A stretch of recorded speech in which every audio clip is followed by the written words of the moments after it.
turning $1 into a $1 billion giveaway in 30 modules, one step at a time.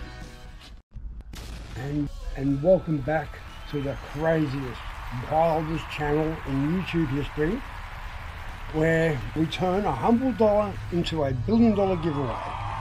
And tonight's hack is, well, let's start with the hook. What is the most expensive commodity on this planet? And it is man-made, and it is dollar to weight ratio equals the stamp. Yes, viewers, the humble stamp. We'll have a look at the most expensive stamp now, and that is worth, viewers, 9 million US. The last time I checked. I'll put up a few of the most expensive stamps. I did get into stamp collecting a long time ago. Tonight's hack, obviously stamps, explain a bit more. And the stamp I'd like to talk about tonight is tonight's hack.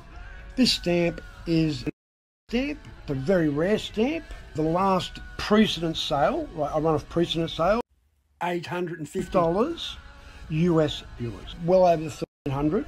But what I'll do tonight, I paid sacrifice for tonight. This stamp is from my grandmother's collection, which I treasure. In my grandmother's stamp collection to mine, there was a lot of stamps I never had. It blended very well with the collection that I already acquired, the new collection that I've acquired from the fire. It is close to me. It's from, as I said, it's from my grandmother's collection. For the requirements of tonight's hack, well and truly exceeds the value for tonight. As I've always said, viewers, profit is in the buying, not the selling.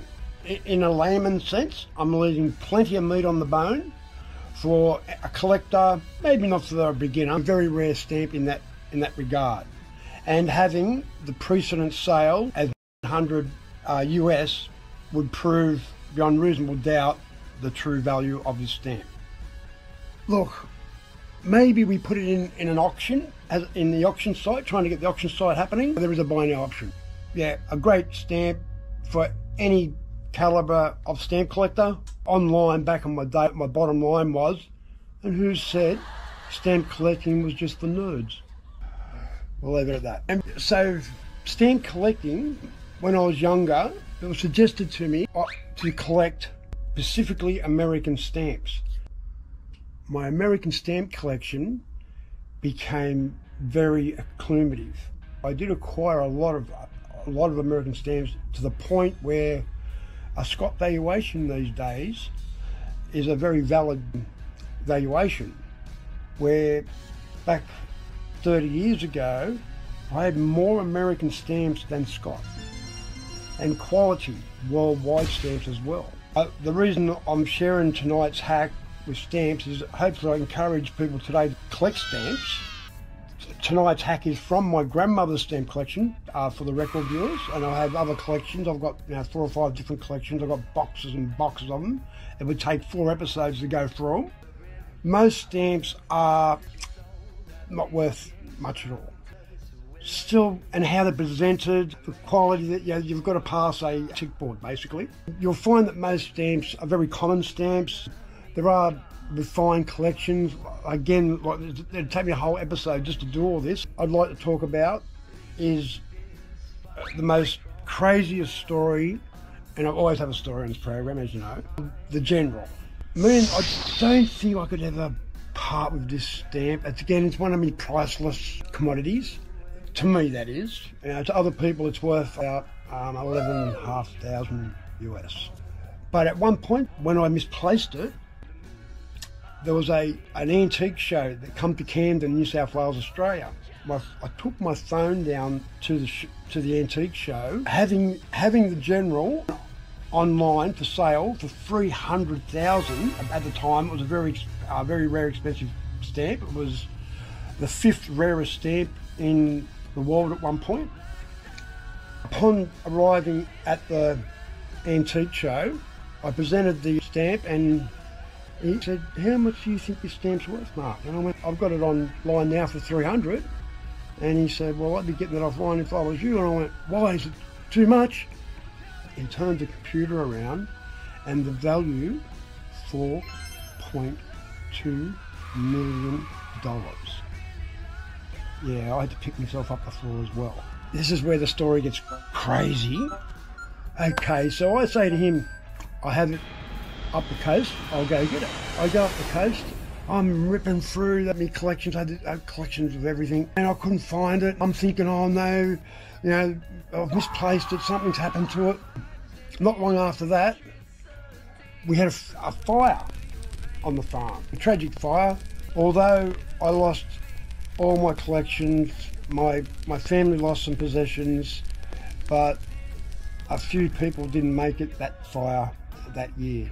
And so humbly, I lost a lot of material things. It was my retirement. Also, because I'd like to mention, my family was fighting them fires that day as well, and fighting to keep their houses from catching fire. Back to the stamp story. The general, so I'm thinking now, okay, the general stamp is gone. There's no way I'm going to find the stamp now, it's gone. 3 years later, I'm going through, I had a pile of other stamps that I brought back to Sydney with me. I planned on putting them in some collections and selling them. So I'm going through some stamps that I had with me, and I was going through my Australian collection. Miraculously, the general falls out. I thought I was dreaming. And I'm looking at the stamp and I couldn't believe it. And I'm thinking, how did it get into my Australian collection? Well, remembering that I had it online for 300k. So Mr. Intelligent here thought, where would I put it if someone was trying to acquire it without my knowledge? Well, it turns out, under a intoxicated night, I thought I'd hide it in the Australian collection, thinking that they're not going to look there, are they? Obviously no one looked there, and I found it. So, I still have it today, and as I said, I don't think I'd be able to sell it. Me and the general have come a long way over 30 years. Stamps change, the value all the time. The top 10 always changes. It's nothing's rigid, it fluctuates. I better add this point. At the antique show, it was unregistered at the 8th general stamp found. By the time I'd found it again, there was an influx of this stamp turning up. And I think when I actually found it again, it had blown out to over 50 something stamps had turned up. Now the General Connell, he was a unique character. He owned a post office. He decided in his right that he would make his own stamp. They were illegal, so he made his own ones. And when the stamp office actually realised that, or the Brunswick post office found out that he'd actually made his own stamp, they actually grabbed him, shut him down, but some had got out. And some of them made it to Australia. Sadly, I wished I'd found it back then. You know, there would have been a few more zeros on it. The story alone is in my priceless vault. Yeah, incredible story. And to top the whole thing off, back to the original story, collect American stamps. Well, I bought it by mistake. It was a Brunswick stamp. He looked like a Confederate, the old Colonel, as you can see, right? So I mistaken it for an American stamp. So I actually bought that stamp by accident. But there is another stamp in my life, current, submitted into a entrusted auctioneer. It's been a while now, and I don't want to interfere with anything. And that is our True Mystery stamp for this channel. This stamp could be ticking the stamp requirement list. You know, it has scarcity, it has rarity, it's very unique, it's from a very unique country. It ticks all the boxes, and to my knowledge, and I've been collecting stamps in professional list, I'm not Stanley Gibbons or anything like that, but pretty much got a rough idea what a stamp value is. The homework I've done is there's only 3 in the world with this stamp, and we will go through the modules. It won't be a future module, but I'm expecting it to be maybe over 2 million. Fingers crossed. Maybe double, but we won't get excited. All right, don't live in the, you know, well, although it is current now, that the outcome is in the future, so we won't go there. But in the right now, there is a stamp submitted that could be very, very rewarding. So let me take you on this roller coaster ride. You thought the general story was crazy. This is just as crazy. This is just mental. Here we are, the sale. Ba-bom, ba-bom. I have my son, Mason. I'm looking for the stamp. Viewers, I can't find it. Where it's supposed to be is gone. I'm going, here we go again, not it. Now, for hours, a few hours, me and Mason looked for this stamp. He did refer to me a few times. Dad, remember when you made up the stamp lots? You may have gave it to someone. No, I wouldn't have given it to anyone. I'm saying no. Well, after a few hours, I thought, we've nowhere else to look. Mason did suggest to me again, maybe you should look there, Dad. It's not there. I know it's not there. It can't be there. Anyway, well, we went through. You've met my daughter Maddie on previous episodes. Well, the frame that I made her with, because Maddie travels, there's a lot of the Gen Z do these days. She just come back from Greece and the Europe area and all. So I put the Greece stamp on there, as you can see. So, Maddie has kindly gave back the stamp, which I will replace with another one, Maddie. Thank you. Only on this channel, roller coaster ride. So now I can sell the stamp. Yeah, I know. Only me. Anyway, viewers, so we had one sold stamp. We have one recovered stamp. I don't know what happens with these stamps. They just seem to move places. I don't know. Anyway, recovered, sold. Emily from San Susie is the lucky purchaser. She doesn't even know she's on the channel. Thank you, Emily. Happy Philaphity. See you in the next module. Only me. And now, viewers, because we love castles on this channel, the giveaway tonight, blended with a stamp, of course, is, well, I made this for a friend. He didn't come to collect it. I thought what I might do is use it for tonight's giveaway. And there's some very unique castles there, as you can see, from all around the world. I'll try and list what castles they are. I'm sure that's a great free gift. That's anyone who's into castles and stamps combined. We do the humble pie tonight. Big call out for a special kind of person. It's not volunteers, but these people do what a lot of people couldn't do. I suppose if you have to, you would. I've done it myself. A carer, okay, a paid carer is what I'm looking at. It takes a very special kind of person to have them skills for a job. I take my hat off to you people. I definitely think that there should be a future module dedicated to paid carers. Very unique people. Now viewers, I'd like to show you an actual $1 billion. Upon module 30, we'll start the giveaway. And if you want to be a part of that pile there, I would suggest subscribing if you haven't already. Roger, we'll go. Now viewers, I'd like to put this out there to you.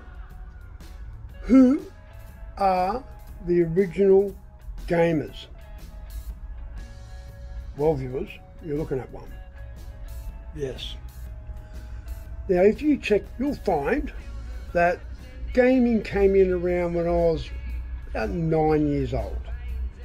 And this is my little story. As you know, I've always got a great story. and a rated G story at that. So here we go. Now, when I was 9, they told us that we're going to play games on the TV. What? So I'm tapping the TV, right? Thinking, how's that going to happen? Well, the next thing, we're playing Pong. And not that kind of Pong. This kind of Pong. And that is the original game back then. And then of course we know the rest of history. So viewers, I'd like to put out there that I'm not the actual first gamer, but I am in that original set of gamers. So take a close look, viewers. Not many of us left. So that takes care of the gaming.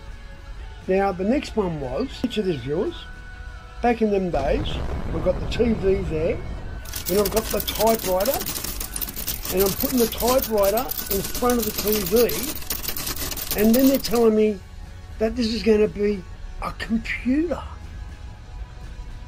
that you can message anywhere around the world. Well, viewers, I got the typewriter straight up. Nothing happened. But as we know through time, look where we are today. The next one, they said to me at 9 years of age that we're going to have this mechanism, we're going to have this telephone. Back in the 60s, in the 70s, phones were only on walls. So they're telling me that we're going to have this mechanical device where you can ring up anywhere in the world. To me, that's like, bring me up, Scotty. So that was the technology, viewers, in the early 70s. And here we are, 2024, confronting AI and all the rest of it. Back then, like having all this stuff, like, was just like crazy. And now, viewers, after living through it all and watching it all unfold over the years, it's even crazier. Crazy. And viewers, I did say 3 stamps, but look, there is the 4th, and it's not a very expensive stamp, but the last time I checked the value, I think it was $8.95 US. But what a stamp, eh? Look how cool that stamp looks. The Olympic Games, you never would have guessed. Anyway, viewers, I don't know how he ends up with these gigs. I don't know. Obviously WWW dresses him. But anyway, this is how I found him today. It's going to be cold in Sydney. So, we'd like to say goodnight all. Thank you for enjoying another episode, staying to the end, where we turn a humble $1 into a $1 billion giveaway in only 30 modules, viewers. Not many to go now. One step at a time. Good night all. See you next week. See you next week, Mr. Hoodlum.